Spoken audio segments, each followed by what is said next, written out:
जगन्नाथ धाम में रत्न भंडार से जुड़ी एक लोक कथा भी प्रचलित है।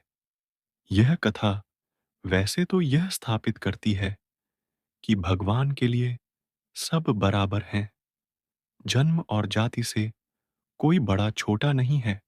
लेकिन इस कथा में रत्न भंडार का जिक्र एक खास किरदार की तरह का होता है। यह कहानी पुरी में रहने वाली और जाति से निम्न मानी जाने वाली श्रिया की है। पुरी में निम्न जाति की महिला श्रिया रहती थी। धन से गरीब पर संकल्प की धनी वह महिला देवी लक्ष्मी की उपासक थी और जगन्नाथ जी के भरोसे ही जीवनयापन कर रही थी। एक बार उसकी इच्छा हुई कि वह देवी का कठिन अष्टलक्ष्मी व्रत करे, पर उसे व्रत की विधि नहीं पता थी। एक दिन वह रास्ते पर झाड़ू लगा रही थी कि इस दौरान उसे एक पुजारी मिला, जिससे वह व्रत की विधि पूछना चाहती थी, लेकिन उन्होंने श्रिया को तुरंत मना कर दिया। इस तरह श्रिया जहां भी व्रत विधि पूछती थी, लोग उसे दुत्कार देते थे। एक दिन भूख प्यास की मारी श्रिया व्रत की विधि पूछने के लिए भटक रही थी और इसी बीच वह चक्कर खाकर गिर पड़ी और उसके सिर से खून निकल आया। अपने भक्त की सच्ची श्रद्धा और दुख देखकर जगन्नाथ इतने दुखी हुए कि उनकी भी प्रतिमा से खून निकल आया। पंडे पुजारियों और सेवायतों ने ये देखा तो घबरा गए और पूरी पुरी में हड़कंप मच गया। ये बात राजा तक भी पहुंची तो वह समझ गया कि जरूर कहीं घोर पाप हुआ है और भगवान श्री मंदिर छोड़कर चले गए हैं। ऐसे में राजा ने तुरंत सिंहासन त्याग दिया और उस पाप की खोज में चल पड़ा, जिसके कारण श्री मंदिर से भगवान चले गए। उधर भगवान के आदेश पर नारद मुनि ने संत का वेश बनाया और श्रिया के घर उसे व्रत विधि समझाने पहुंचे।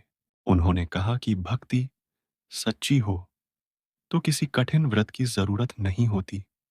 तुम सच्चे मन से भजन करो, आसपास को साफ रखो, घर को लीप बुहार कर सुंदर बना लो, सबसे प्रेम से बोलो। जो ऐसा करता है देवी लक्ष्मी उस पर प्रसन्न रहती हैं।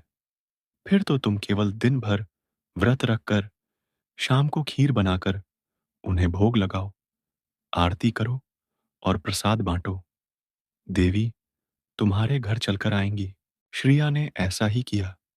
शाम को वह जब आरती कर रही थी तो एक महिला घूंघट की हुई उसके घर पहुंची। लोगों की भीड़ के बीच उसने श्रिया को प्रसाद चढ़ाने के लिए एक पोटली दी। श्रिया ने उस महिला को खीर का प्रसाद दिया। खीर खाने के दौरान महिला के चेहरे से घूंघट हट गया और जब श्रिया की नजरें उस पर पड़ीं, तो वह सुध बुद्ध खो बैठी। श्रिया को जब सुधि आई, तब तक सभी लोग जा चुके थे। उसने महिला द्वारा दी गई पोटली खोलकर देखी तो उसमें रत्न, हीरे, सोना चांदी निकले। श्रिया समझ गई कि मां लक्ष्मी ने उस पर कृपा कर दी है। लेकिन भगवान जगन्नाथ को तो अभी ये खेल कुछ और लंबा खेलना था। अब जब देवी लक्ष्मी श्रिया के घर से लौटी और श्री मंदिर में प्रवेश करने लगीं, तो बलभद्र नाराज हो गए। उन्होंने कहा कि लक्ष्मी ने एक छोटी जाति वाली के घर जाकर श्री मंदिर का अपमान किया है। उसने वहां का प्रसाद भी खाया और अब वह प्रसाद हमें खिलाकर हमें भी भ्रष्ट करना चाहती है। बलभद्र ने जगन्नाथ जी को आदेश दिया कि लक्ष्मी से रत्न भंडार की चाबी ले लें और उन्हें श्री मंदिर से निकाल दिया जाए। उधर जब देवी लक्ष्मी ने यह सब सुना तो वह क्रोधित हो गईं और कहा कि ठीक है, अब मैं यहां नहीं रहूंगी, लेकिन आप दोनों को श्राप देती हूं कि जब तक आप किसी निम्न के हाथ से भोजन नहीं कर लेते, आपका भी भरण पोषण नहीं होगा। लक्ष्मी के जाते ही श्री मंदिर श्रीहीन हो गया, रत्न भंडार खाली हो गया महल की चौखटों, दरवाजों और पलंग में दीमक लग गई। अनाज सड़ गया, कपड़े फट गए और यहाँ तक कि मंदिर व्यवस्था ही चौपट हो गई। अब जगन्नाथ और बलभद्र खाने को तरसे। जब बलभद्र को भूख सताने लगी, तो उन्होंने वेश बदलकर भिक्षाटन का सोचा। अब दोनों भाई जहां भी भीख मांगने जाते, तो वहां कुछ अनिष्ट हो जाता। बना हुआ भोजन खराब हो जाता, दाल में पानी गिर जाता, भात जल जाता। कहीं पर जाते तो चूल्हा ही नहीं जल पाता और कहीं कहीं तो कोई द्वार ही नहीं खोलता था। इस तरह भूखे प्यासे भटकते हुए दोनों भाइयों ने 12 वर्ष गुजार दिया, लेकिन न उन्हें जल मिला और न अन्न। इसी तरह भटकते भटकते वह एक बार समुद्र तट पर पहुंचे। उन्हें वहां एक भवन में वैदिक मंत्र सुनाई दिए।